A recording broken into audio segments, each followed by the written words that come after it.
ভাই ভুলে গেছেন ভাই। পদ পেয়ে আমাদের ভুইলা গেলেন ভাই। একসাথে আন্দোলন যখন করছি তখন তো কথা বলছেন, এখন এতবার ডাকলাম সাড়া দিলেন না।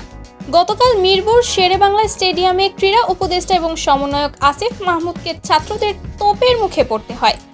গতকাল বিসিবির কিছু পরিবর্তনের লক্ষ্যে মিরপুর স্টেডিয়ামে উপস্থিত হন আসিফ মাহমুদ। সেখানে বোর্ডের কর্তাদের সাথে আলাপ হয় তার। সে সময় স্টেডিয়ামের বাইরে ছাত্র জনতার একটি বিশেষ অংশ উপস্থিত ছিল।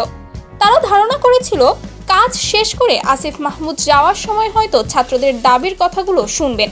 তবে স্টেডিয়াম থেকে বের হওয়ার পর ছাত্ররা অনেক ডাকাডাকি করলেও আসিফ মাহমুদ ফিরেও তাকায়নি। আর তাতেই ক্ষেপে যায় ছাত্ররা। একজন বলেন তিনি আমাদের অপেক্ষা করতে বলেছেন, 5 মিনিট হলেও কথা বলবেন বলেছেন, কিন্তু যাওয়ার সময় কথাই বলেনি। সে যদি অন্তত বলতো তোমরা সবাই ভালো থাকো সেটাও হতো, কিন্তু তিনি তাকায়নি পর্যন্ত। শহীদ মিনারে আসিফ মাহমুদের সাথে আমরা সব সময় ছিলাম, অথচ আজ তিনি আমাদের দিকে তাকায়নি পর্যন্ত। আমরা মন খুলে কিছু কথা তাকে বলতে চেয়েছি, তবে তার সাথে কথা বলার স্বাধীনতা এখনো আমরাও পাইনি। পদ পেয়ে সবার মতো আসিফ ভাইও আমাদের ভুইলা গেছে। ছাত্র হিসেবেও সে আমাদের সাথে একটু কথা বলতে পারত, কারণ সেও ছাত্র, আমরাও ছাত্র।